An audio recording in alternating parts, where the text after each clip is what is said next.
Yo, what a uneventful day, man. It is day before NFP, so I hope you guys kind of stayed safe, right? I'm not saying that there wasn't any trades that you could have taken, because the market kind of delivered a little bit. But for me personally, right, when I saw just the open and I just didn't really see anything, right, it kind of scared me, and I decided to be more cautious, right? Today we did have some news, didn't really do much, but tomorrow is NFP, right, which is a big news event, and there'll be some big volatility tomorrow, and I'll be curious to see what happens there. So today for me, when I came into the market this morning, right, what was I looking at? I noticed we had the SMT here after taking out this high yesterday. The AMD completed. We're in this 4-hour balance, right, and then we were slowly moving down overnight. So coming into market open, which was around here, I was interested to see what was happening here, if we're going to go lower, right? Because we have these, there's equal lows right here, I think, on the 1 minute.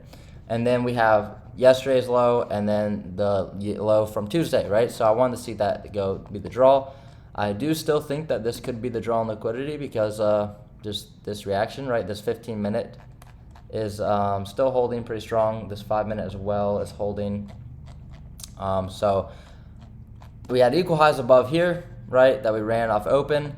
And again, we're just in a bigger time frame range. This is never going to be as probable. These conditions here are not going to be as probable as, for example, when you get price action like this, where you get a chop, you come down, you sweep below over here, and then you displace higher, you hold the equilibrium, you displace again, you hold, you move up, right? Then you get a sell-off, right? Price action has been a little bit wonky recently, but the price action will always be more favorable when you kind of have, when you're not just accumulating, right? It's easier to catch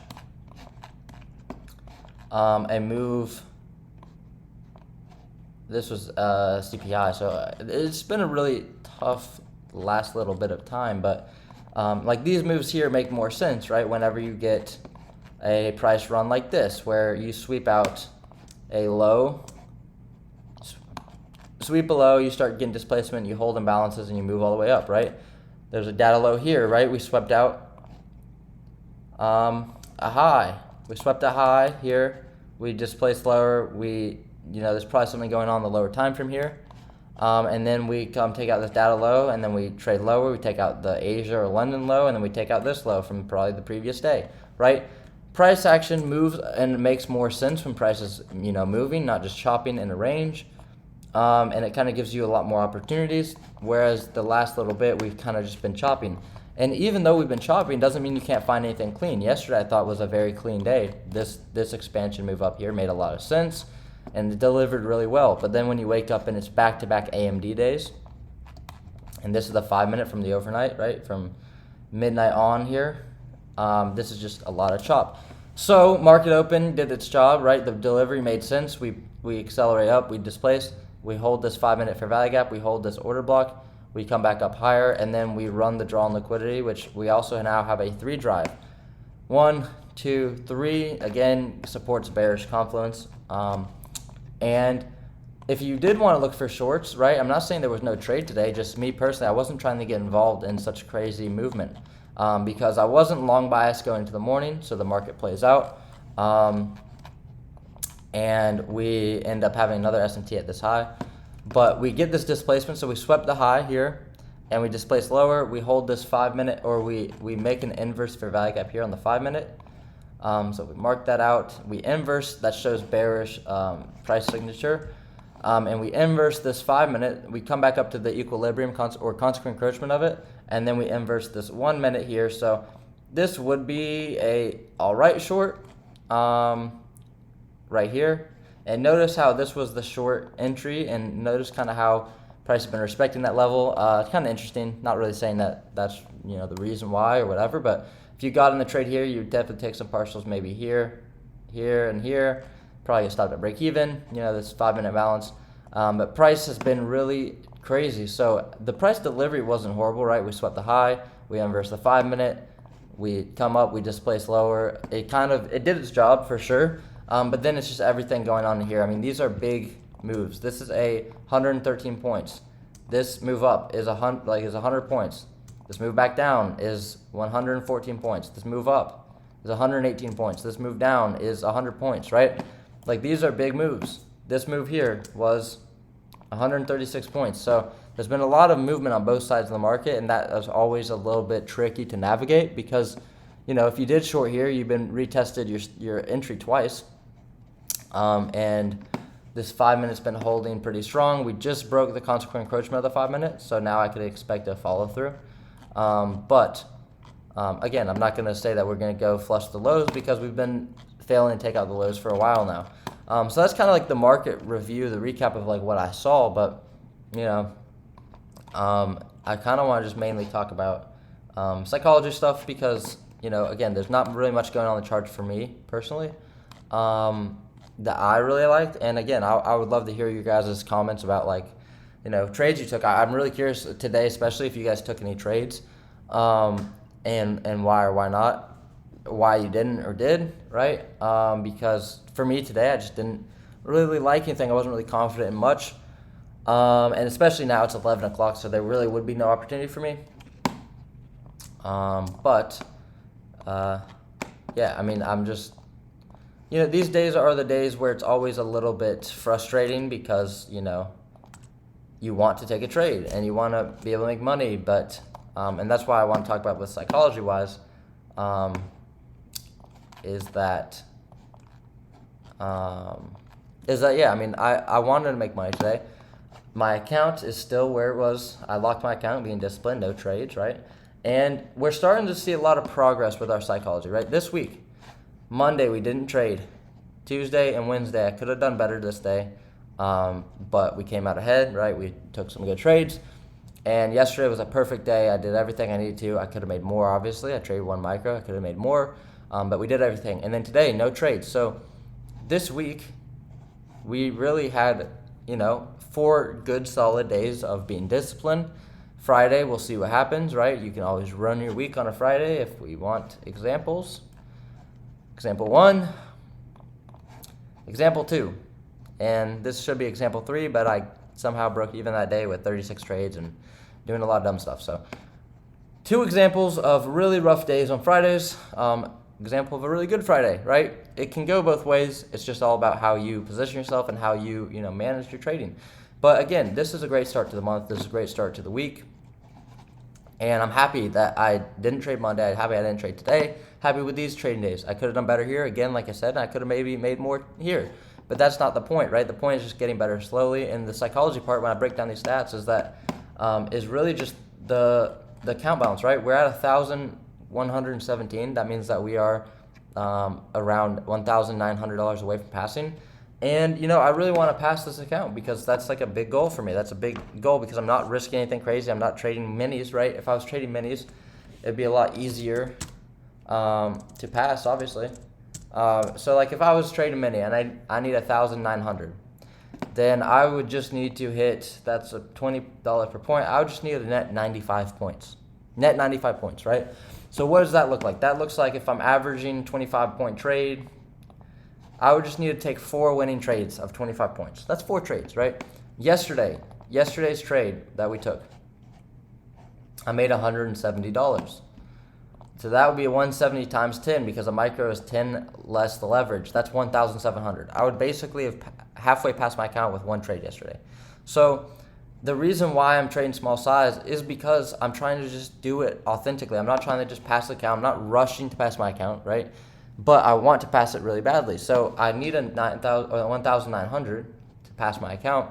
If I'm trading on average, if I'm trading 1 micro, I need 950 points net, right? 950 points compared to 95 points is a big difference. So that means if I'm averaging 50 points per winner, that means I need 19 winning trades, right? That's a lot. That's a lot of winning trades. Why am I doing 50? 950 times 2, yeah. So I need a lot here. So how am I going to approach this number? Right? I can break it down by a week, right? If there's 5 trading days, or if I want to break it down to 10 trading days, right? 10 trading days, I need to make 190 per trading day. That's a lot more manageable than when you think about all the winners you need. So if I want to make 190 per winning trade, so let's just say 200 per winning trade.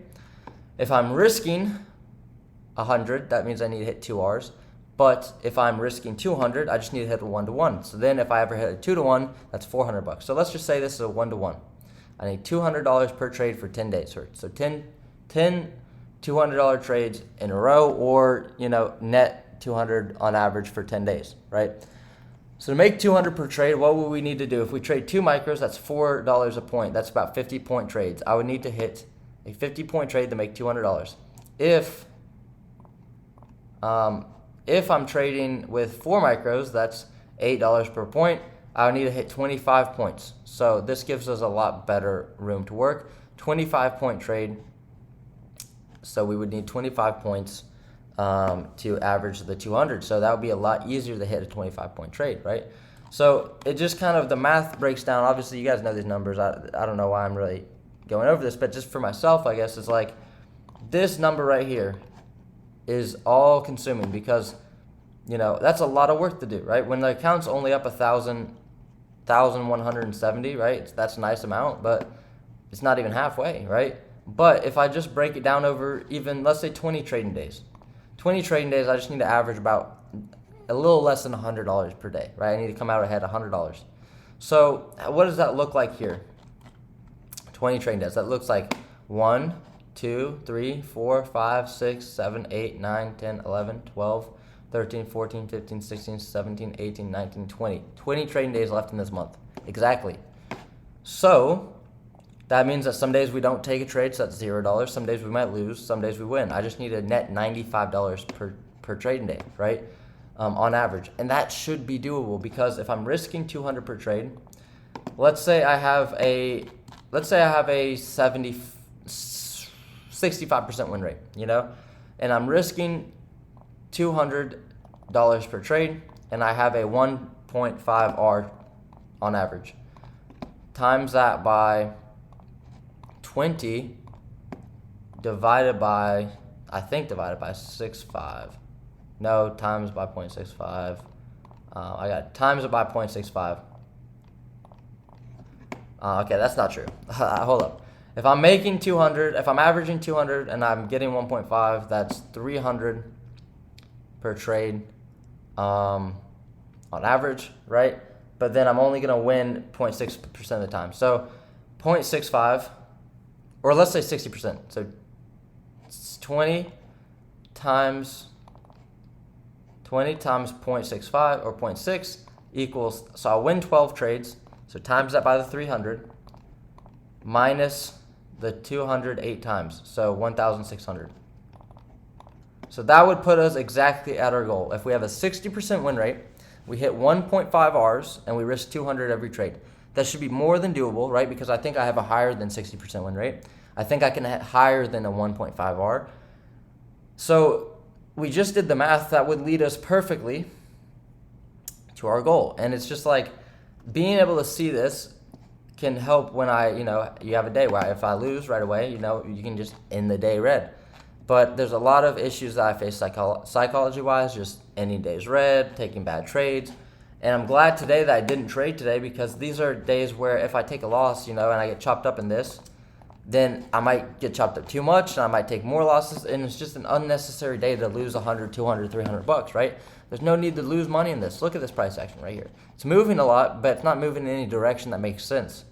And I'm just happy with the progress, I guess, that I've been making, and not really losing on a day like this. This is a day in the past where maybe I lose, right? Because look at the trading that we've been doing, right? Today, this week, we're going to have at most 3 days of trading, right?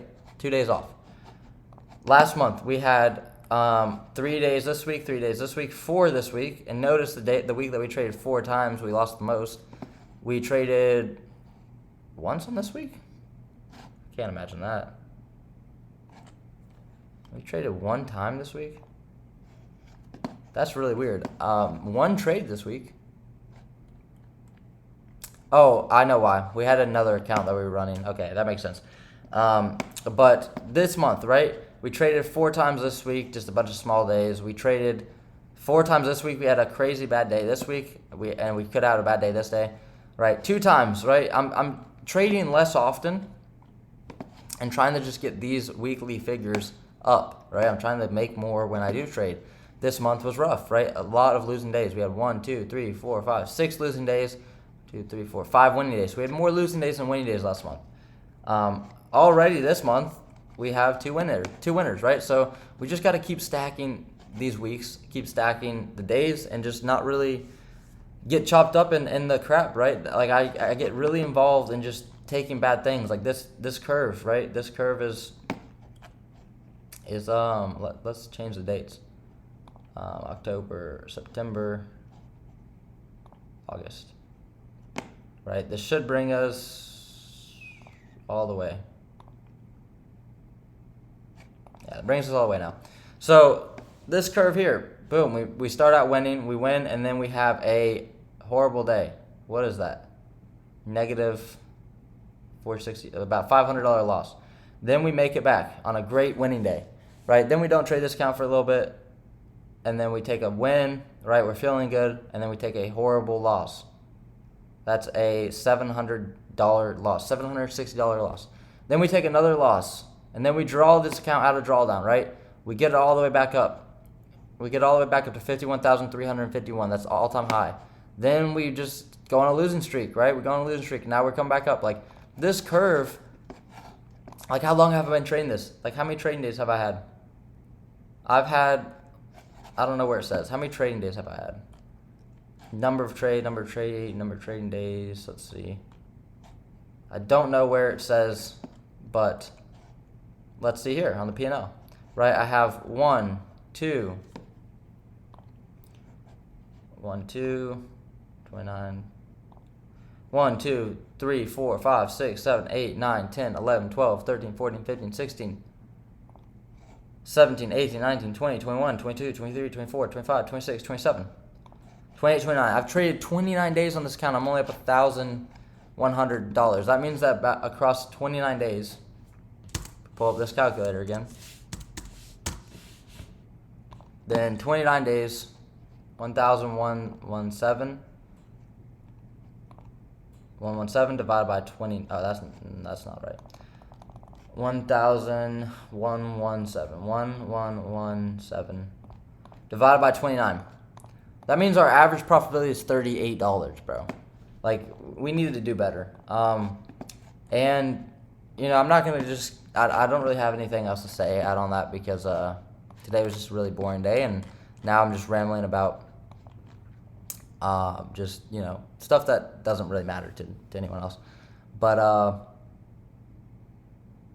yeah, I mean, looking forward to tomorrow. Happy with not trading today, and that's just a hard thing to do, and I'm getting better at it. So make an improvement every day. I expect this video to do awful just because of just how boring this video is. So appreciate everyone that's been watching. I don't want to drag this on any longer, so I'll see you guys tomorrow. Hopefully you guys have a good day, and hopefully you guys be careful trading today and tomorrow, and let's kill the rest this week and then come back next week stronger. So all positives, right? We're doing good. The account's up, the account's up. That's all we got to worry about. Just keep building it, right? And eventually we'll do it. We'll eventually be able to get where we want. So I appreciate you guys watching the videos. We're so close to 1,900 subscribers, so make sure to subscribe if you haven't, and I'll see you guys tomorrow. Peace.